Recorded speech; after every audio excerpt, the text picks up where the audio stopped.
ese que está diseñado en el capítulo 2. El primer milagro, ¿a qué edad? Una edad muy temprana, comenzando con 30 años. Era la ley de comenzar el ministerio. Con ese primer milagro, él acondicionó a los discípulos y aún a sus hermanos para que recibieran el poder que iba a venir en lo adelante. Ya el segundo milagro, ustedes lo recuerdan, que fue la pesca milagrosa. Pero ese primer milagro abrió la puerta. Y ese primer milagro será en un momento cuando Jesús es invitado, no sé si a una cena, pero la Biblia dice una boda, ¿verdad? Pero yo sé que había comida. Porque donde hay boda, se come. Más o nosotros los hispanos. Porque donde hay boda se come, hermano. Los americanos no usan comer cuando hay boda. Ellos se van a un parque y aquí se casan y se acabó todo. Pero a los hispanos les gusta eso. Les gusta la comida. Y se comen hasta su pernil, hermano. Entonces, ese acondicionamiento de ese milagro, hermanos, hizo verdaderamente, sentó la base para el desarrollo de un ministerio y para el desarrollo de un compromiso que se iba a establecer en cada persona que estaba escuchando la palabra. Y eso era una bendición. Las bendiciones de Dios son para motivarnos y para que nosotros podamos ser motorizados para alcanzar el propósito de Dios, pero sobre todo para perseverar en el santo evangelio. Se da una motorización de nuestra vida cuando nosotros somos motivados por los acontecimientos que Dios hace. Y Dios quiere hacer muchas cosas, y está haciendo muchas cosas. Dios está haciendo milagros. ¿Sabe por qué? Porque esto está llegando a su final y hay una motorización del propósito de Dios en cada lugar del mundo para que se logre el propósito de Dios. Jesús llega a aquella boda y usted sabe lo que acontece, que no hay que decirlo. La gente piensa nada más en la bendición del vino, que convirtió el agua en vino. Pero eso no es realmente lo más importante. Lo más importante está en que Él supo usar el momento oportuno para dar lo mejor a sus hijos en ese lugar. Dice alguien, bueno, tú sabes que en la boda se da lo primero que se da es el vino bueno. Pero tú has hecho lo contrario. Has dejado el vino bueno para darlo de último. Hermanos, y eso tiene una gran enseñanza. Para darlo de último. ¿Qué es lo que? Dios tenía y tiene un propósito con cada uno de nosotros. El comienzo de nuestra vida, hermanos, a veces quizás sentimos que verdaderamente todo está bien. Y al final vamos viendo que no todo está bien. Pero Dios no hace lo que el hombre hace. El hombre hace las cosas contrarias a Dios. El hombre da lo primero mejor, pero Dios para sus últimos días tiene lo mejor. ¿Sabe por qué? Porque los últimos días van garantizando la oportunidad de entrar plenamente a la presencia de Dios, que es el propósito por el cual servimos al Señor desde nuestros primeros años, y ya en nuestra postrimería, entonces Dios tiene lo mejor para nosotros. No tenga miedo a lo que Dios tiene para usted. Dios tiene para usted lo mejor. Lo último en su vida será mejor que lo primero. Recuerde, lo último será mejor. Dios tiene cosas maravillosas. Entonces, esas cosas son las bendiciones de Dios. Y cuando se establece el principio, le dije del principio, hermano, cuando se establece el principio de bendecir a esa gente en ese lugar, lo está preparando para que ellos comprendan que van a ser bendecidos con el poder.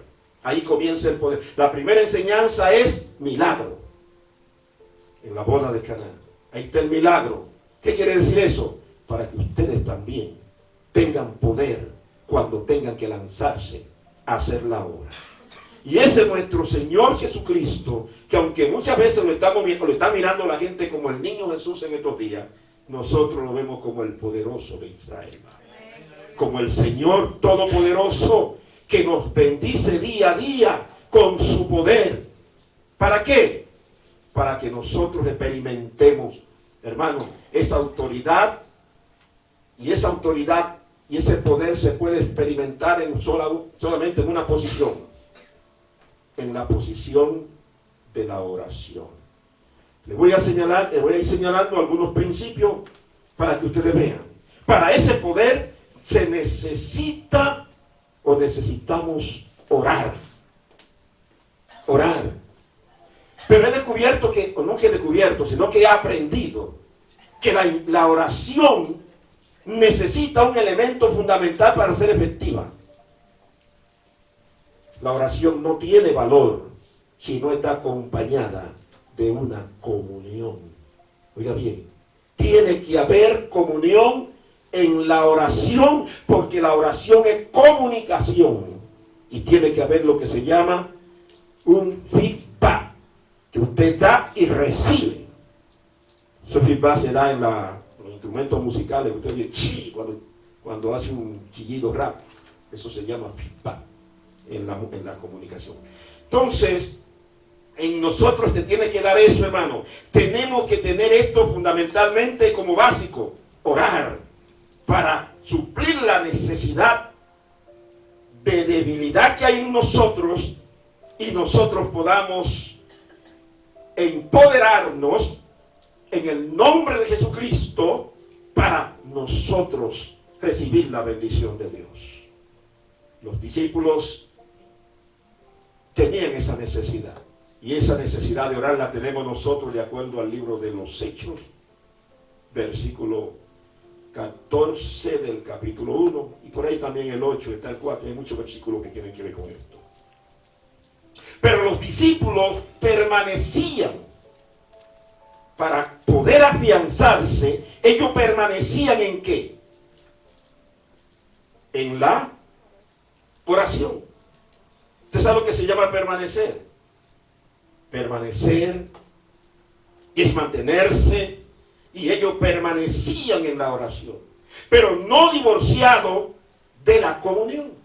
La comunión es el factor determinante para que se produzca el milagro, y por eso esa comunión debe estar en nosotros, para que esto sea en nosotros una gran bendición. Número 2, un acondicionamiento para que se manifieste el poder es el regocijo. Es una condición divina el regocijo. Debemos regocijarnos, hermanos. Regocíjese en el Señor y hágalo siempre. Que su vida cristiana no la definan los problemas, las dificultades. Que su vida esté definida por una vida de regocijo en saber que Cristo está con usted y que usted es un instrumento en la mano de Dios para bendición de su vida y de otros. Entonces, no se deje definir por los problemas, no se deje definir por las circunstancias, no se deje definir por los acontecimientos. Usted está definido desde que Cristo vino y murió en la cruz del Calvario. Usted quedó definido. Usted es porque Cristo realmente le ha hecho ser lo que Él ha querido que usted sea. Entonces, regocíjese, y esa es una condición divina para recibir el poder. Regocijarnos siempre. Para el regocijo debe permanecer también, porque es una condición, y debemos permanecer en Jesús. Para mantener el regocijo hay que mantenerse en Jesús. En Juan capítulo 15, allí nosotros encontramos, hermanos, la forma de nosotros mantenernos en el Señor. ¿Qué dice la Biblia? Separado de mí no hay regocijo, no hay nada. Entonces, así como está establecido en esa parábola, nosotros debemos mantenernos pegados al árbol, como pámpano, arraigado, ahí agarrado con dientes y uñas, hermano. Y más en estos tiempos cuando las cosas se están deteriorando al término que no sabemos la hecatombe que va a venir en cualquier momento a este mundo. Hermanos, estamos preparándonos para vivir muchos años, pero eso no está verdaderamente determinado por nosotros. Eso lo determina el Señor. Y el Señor lo que nos ha dicho es que todo esto terminará. Y que tenemos que prepararnos. Y que tenemos que orar. Porque lo que el hombre vaya a hacer, ya eso está escrito. Y es Dios que lo va a permitir. Cuando surja cualquier cosa, no creas que es el hombre. Es que Dios ha determinado. Y Él ha de cumplir lo que ha determinado. No se prepare solamente pensando en vivir muchos años en esta tierra, en tener mucho dinero y en disfrutar de todas las cosas. Prepárese para estar en el momento preciso, en el tiempo oportuno, cuando Dios lo llame. Prepárese para ese día, porque es el día más importante de su vida, de su existencia. Entonces, hermanos, hay que permanecer, es un acondicionamiento, permanecer en la presencia de Jesús. Y tomemos a Juan 15 como un referente para que nosotros podamos decir, verdaderamente, solo no puedo hacer nada, solo porque tú estás conmigo. El árbol tiene sus frutos y los frutos tienen que estar pegados al árbol. Número 3, otro acondicionamiento es poseer la paz. Esto significa, hermano, entregarles a Dios todas nuestras preocupaciones. Esa es la carencia que nosotros tenemos de paz, es porque cargamos un fardo muy grande en la espalda nuestra. Nos preocupamos tanto que perdemos de vista al que nos puede ayudar. Entreguemos nuestras preocupaciones al Señor y entonces fluirá la paz en nuestras vidas. Cuando Jesús le dice a los discípulos, no se preocupen por lo que ustedes van a comer mañana. Él está quitando carga. Pero nosotros estamos pensando que si nosotros no guardamos, que si nosotros no acumulamos, todo se va a perder. Hermano, eso no es lo que Dios quiere. Acumulemos fe, acumulemos misericordia, acumulemos la gracia en nosotros y busquemos, como dice